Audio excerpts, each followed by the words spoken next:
remodelar su casa sin tener la plata. Entonces usted va y saca un préstamo y luego no le alcanza para pagar el préstamo. ¿Qué ocurre? Sí, no, pues ahí usted queda endeudado y además, digamos que desordenaría todas sus finanzas y Claro. eso es peligroso, es riesgoso. Pero bueno, también hay que tener en cuenta pues que esta reforma a la salud no es como remodelar un baño de una casa porque está tratando también temas muy difíciles y muy complejos que tiene hoy el sistema y que sí, como usted muy bien lo decía, Hay necesitan cosas que cambio. tienen que cambiar. Claro, claro, Es el que tema nadie es está que diciendo que no cambie. el tema es hasta cuánto hay Mm, plata, hasta cuánto se puede el país pues arriesgar a gastar en la modificación de este sistema. Y eso es lo que ha generado, Juan Pablo, tanta discordia, tanta polémica en las últimas horas por ese documento con los reparos que se conoció, que presentaron pues tres ministros y un alto funcionario del gobierno también, en donde dicen pues que prácticamente la reforma a la salud costaría casi 20 billones de pesos al año. Incluso acá ya tenemos en nuestra pantalla de YouTube Live W Radio Colombia ese documento para que recordemos qué fue lo que plantearon estos altos funcionarios del gobierno frente a los costos de la reforma. Veamos el documento número 2, que ahí está clarito en el cuadro, pues todo lo que costaría hacer la reforma tal como la presentó en su momento pues la ministra de Salud Carolina Corcho. Mire, el costo total de la reforma propuesta en billones de pesos según este documento era 16.9 billones en 2023, 21.9 billones en 2024 y así iba subiendo Juan ujú. Pablo hasta 2030 para llegar a un costo de 33.7 billones de pesos ese año. Es decir, de aquí al año 2030, cada año se estaría pagando pues una plata que pues el país en este momento no tiene. Obviamente el presidente Gustavo Petro ha aclarado que se le hicieron ajustes al documento y que además esas cifras pues no estaban reuniendo cosas que el sistema ya tiene, déficits que el sistema ya tiene y que por ende, digamos, no era tan cierto que la reforma va a costar todo eso. Presenta él entonces unos cuadros actualizados y ahí ya se habla de unos costos también un poquito más bajitos. Mire, miremos el documento número 3 que es el que presenta entonces esta mañana el presidente Gustavo Petro, en donde dice que en 2024 el total de gastos con esta reforma va a ser de 9 billones, en 2025 9.3, en 2026 12.3 y así también subiendo hasta el año 2033 tienen ellos calculado Ujú. 12.7 billones de pesos. Es mucho menor Claro, que las cifras. la diferencia es gigantesca. Es que es Sí, casi de claro. 20 billones Sí, al cierre, ¿no? sí, En el es 33. en el 33 exacto, pero pues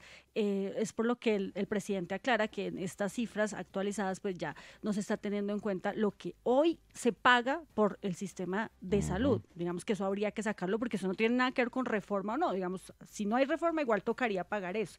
Entonces, por eso es que se hace la aclaración.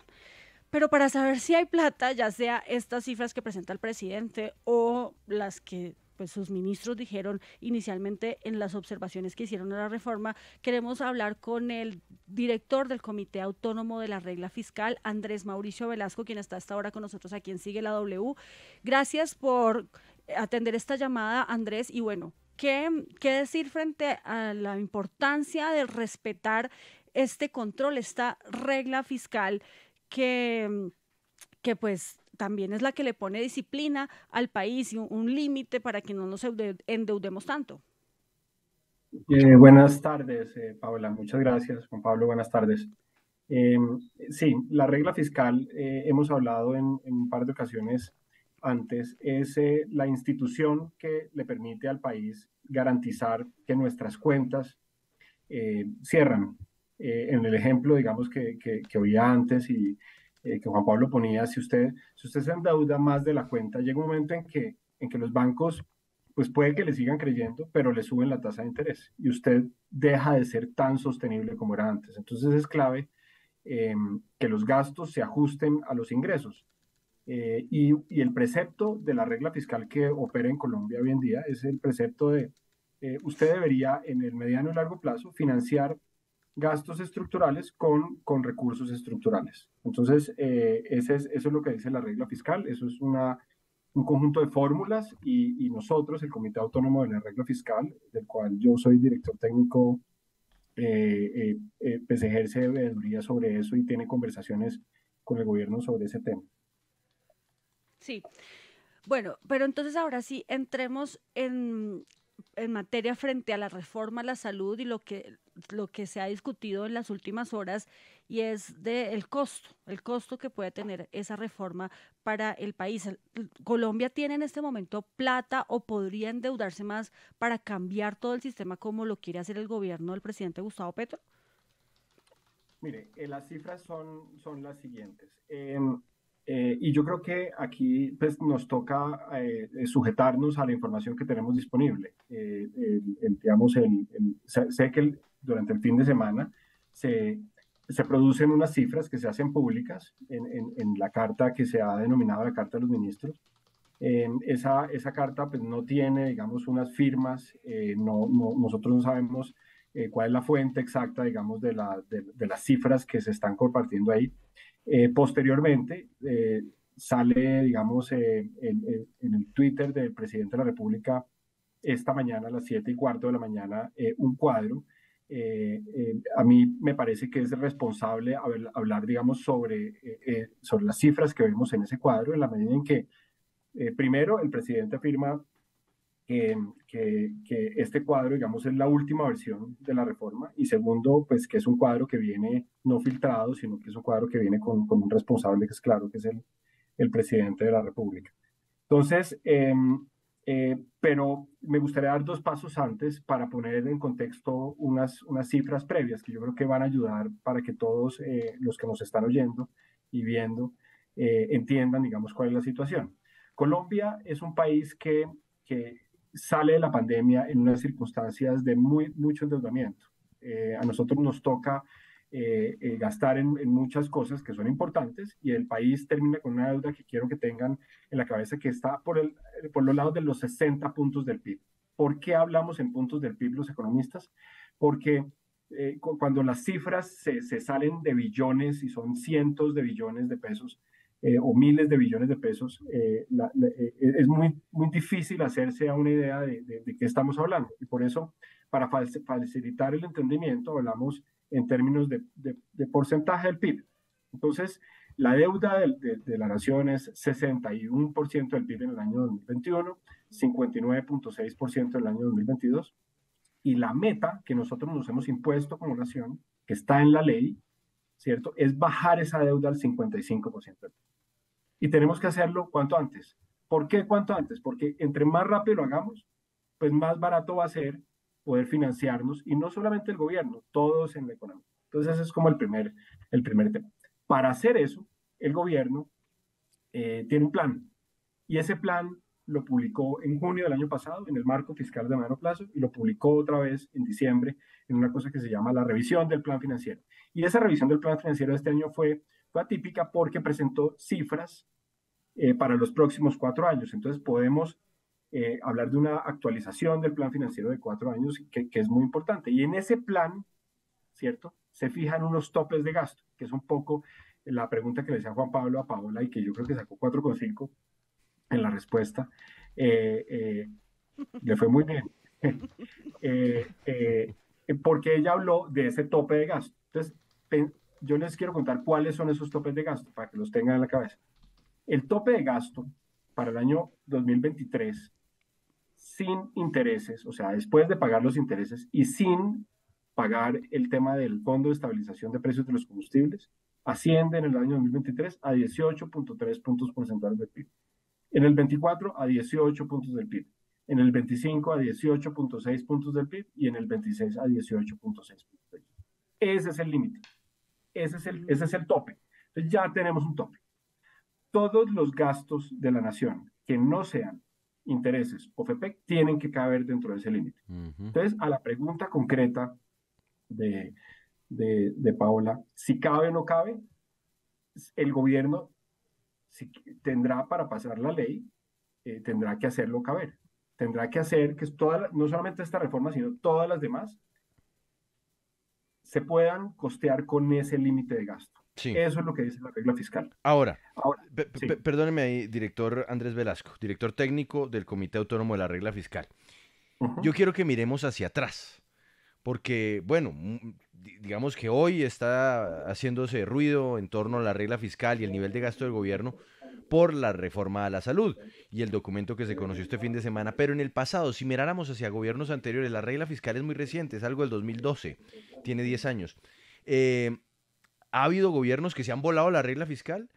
¿Ha habido propuestas que han buscado volarse la regla fiscal o siempre a los gobiernos, sea el que sea, Santos, Duque y ahora Petro, les toca ajustarse a esa regla fiscal? Nos ha tocado ajustarnos a la regla fiscal. Nos ha tocado ajustarnos. En el gobierno Santos se cayeron los ingresos por el petróleo, en el gobierno Duque se enfrentó a la pandemia. Esos son, digamos, como los hitos más relevantes de Santos II y de Duque. Y tocó ajustarse a la regla fiscal. La regla fiscal genera unos espacios, ¿cierto? La regla fiscal no Sí. ahorca al gobierno. La regla fiscal lo que dice es, mire, dadas las condiciones de la economía, usted debería gastar tanto, hasta tanto.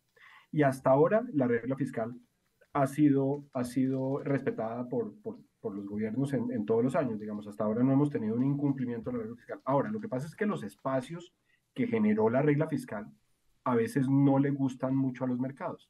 Dicen, no, eso es, la regla fiscal generó mucho más espacio del que no hubiera querido que generara, y entonces pues ha habido consecuencias sobre eso, ¿no? Sí. Recordemos pues la pérdida de la calificación de riesgo, por ejemplo, pero hasta ahora se ha cumplido la regla fiscal. Pero en la pandemia no levantaron precisamente esa regla fiscal precisa para darle como más flexibilidad al país que pudiera gastar más de lo que estaba recibiendo. Es correcto. En los años 20 y 21, el país, apelando a la ley de la regla fiscal, dijo, mire, se suspende la regla estos 2 años porque es prácticamente imposible cumplirla. No es posible, digamos, con las erogaciones necesarias para cumplir con la pandemia y se suspende y nunca volvió a reconectarse, nunca volvió a ponerse en funcionamiento, sino que se pasó una ley en el año 2021 que cambió la regla fiscal y que la volvió un poco diferente en términos Como más sí, flexible. la volvió más flexible, la volvió más observable. Resulta que la Sí. regla fiscal vieja, la del 2011, tenía varias variables que no se podían seguir. Era difícil que cualquier agente de la economía replicara los cálculos de lo que era la regla fiscal. Entonces, uno de los cambios que se hizo fue modificar esos cálculos para que cualquiera los pudiera hacer, ¿cierto? Otro de los cálculos fue crear esta institución autónoma que se vuelve la responsable de contarle al país pues, cada vez que sea necesario cómo va la regla fiscal. Y es una entidad que está por fuera del gobierno, es una entidad que no pertenece al gobierno y que tiene una conversación fluida con el gobierno y que puede hablar con el país y contarle, mire, estos son los Bien. números y estos son los análisis que hacemos nosotros. Bien, ahora, volviendo entonces a lo que nos convoca, que es la reforma a la salud. Yo no sé si usted tuvo la posibilidad de revisar las cifras, pero ¿hasta dónde se puede pensar que sí, la reforma a salud es viable, pero le toca entonces al gobierno empezar a hacer unos ajustes financieros aquí, a un lado, a otro lado, en fin, para ajustarse a la regla fiscal?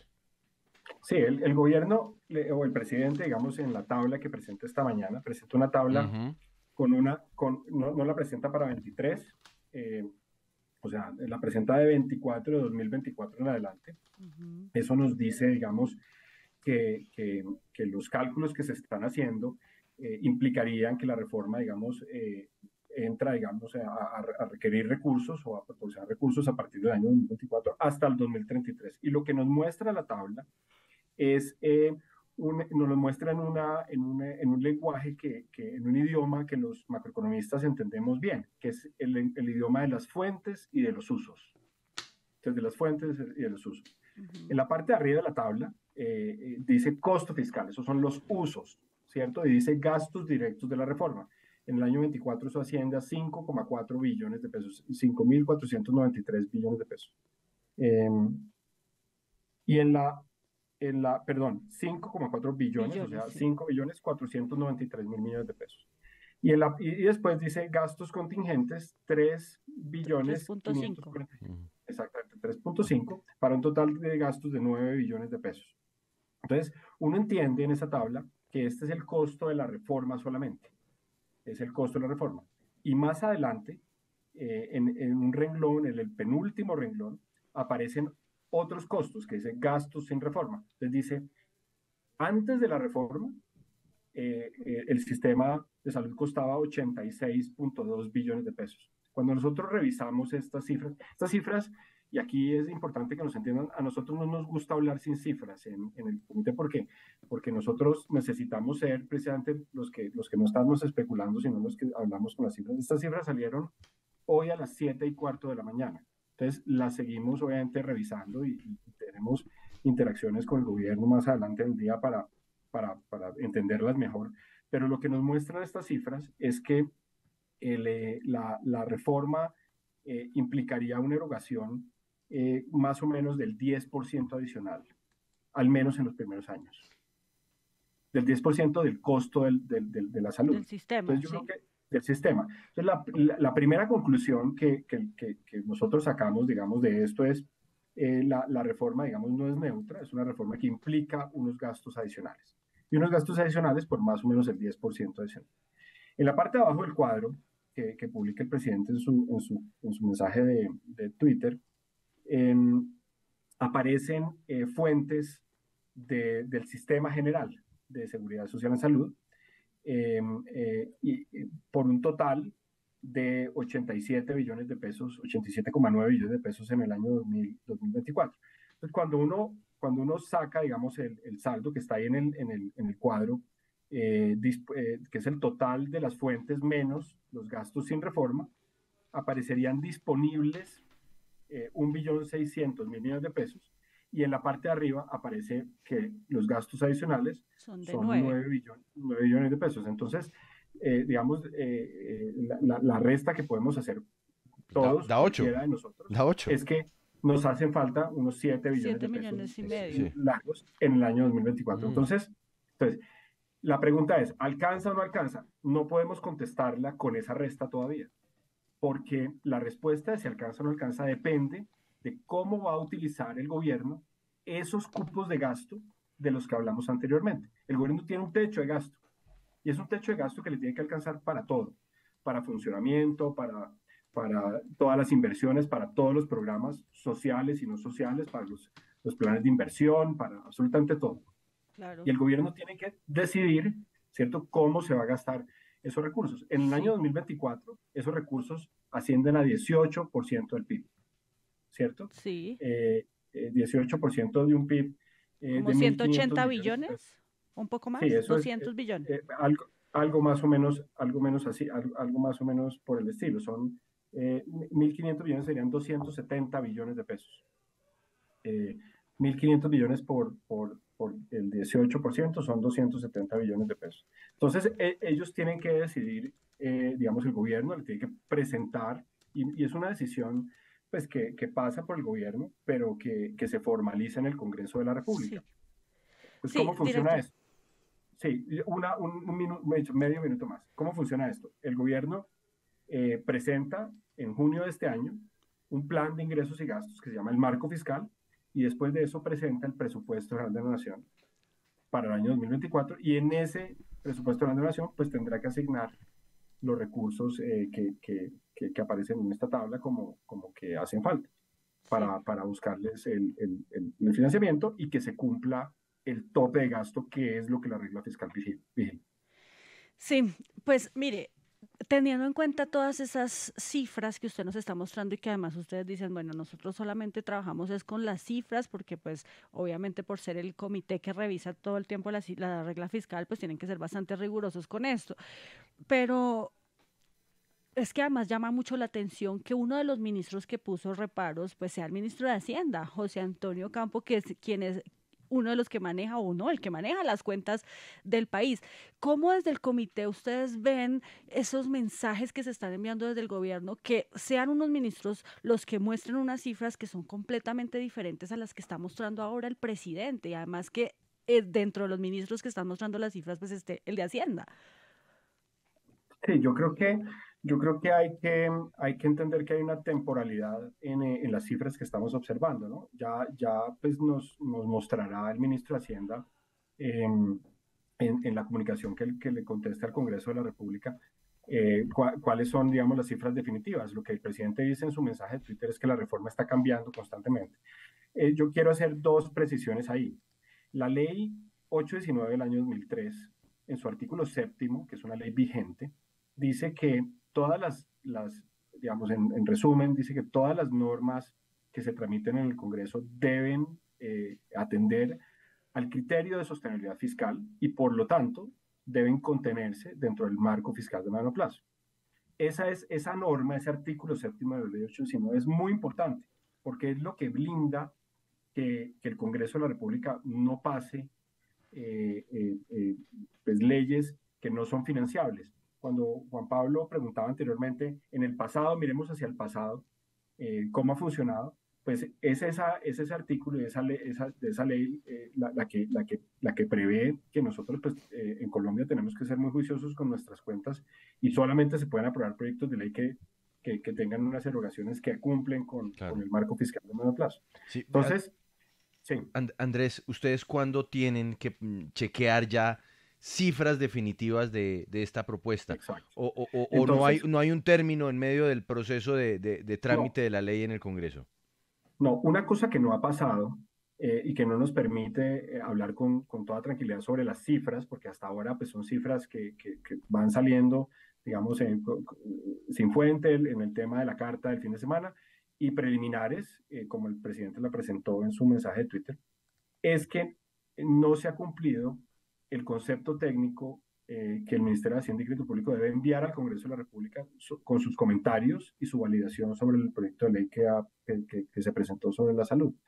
Eso eso debería pasar en el transcurso de la reforma de la salud. Eventualmente, el Ministerio de Hacienda pues, tendría que pronunciarse y mostrar las cifras oficiales ya del Ministerio de Hacienda. Y en ese punto, el CARF, el Comité Autónomo de la Regla Fiscal, pues, digamos, revisará esos números junto con los demás números de las erogaciones de gasto, porque nosotros no nos pronunciamos sobre una reforma en particular o sobre la otra, sino sobre la totalidad del gasto público y nos pronunciaremos sobre cómo vemos el cumplimiento de las metas fiscales a la luz de la evaluación que haga Hacienda del proyecto de ley. Y Entonces, si la ministra de Salud insiste y el presidente la respalda en que no importa cuánto cueste, la vamos a presentar así. El Congreso es el que entonces tendrá que decidir si permite que se rompa la regla. no, como funciona la institucionalidad es que el gobierno seguramente presentará una fuente, digamos, los fuentes y los usos que financia, digamos, la reforma en los términos de los límites impuestos por la regla fiscal. Acordémonos que no estamos hablando de un proyecto aislado, estamos hablando de un proyecto que tiene que caber dentro Claro. del límite de los 18 puntos del PIB, de los 270 billones de pesos que está en el plan financiero y que está en el actual plan financiero que constituye el marco fiscal de mediano plazo. Ujú. Mm. Entonces, Pero venga, ese es un poco. pero sobre eso, Andrés Velasco, el gobierno, o más bien el Congreso, tiene que contar con el visto bueno, o el proyecto tiene que contar con el visto bueno del Ministerio de Hacienda para poder continuar su trámite, o los congresistas se podrían volar eso y si así Hacienda diga que no es conveniente, lo aprueban. No, a la luz del artículo 7 de la ley 819, los proyectos de ley deben estar financiados y deben estar contenidos en el marco fiscal de mediano plazo. Mm. ¿Listo? Ese es el problema, Juan Sí. Pablo, que estamos esperando el concepto del Ministerio de Pero fíjese Hacienda. que eso es un asunto que sorprende, porque se acuerda usted que la semana anterior, cuando presentan el proyecto, se le pregunta a la ministra, se le pregunta al ministro del Interior también, ¿esto ya tiene el visto bueno de Hacienda? Y dicen que sí. Dicen que sí, pero pues parece que no está todavía, pero lo que nos dice el director técnico del Comité Autónomo de la Regla Fiscal es que pues lo pueden presentar en el transcurso del debate Mm. en el Congreso de esta reforma a la salud. Pues vamos a estar muy pendientes entonces de ese concepto y lo que diga el Ministerio de Hacienda, muy importante también porque pues las cifras que ellos presentaron al principio no concuerdan con las que presenta esta mañana el presidente Gustavo Petro. Andrés Mauricio Velasco, director técnico del Comité de la Regla, muchísimas gracias por estar con nosotros aquí en Sigue la W. Ya, muchas gracias.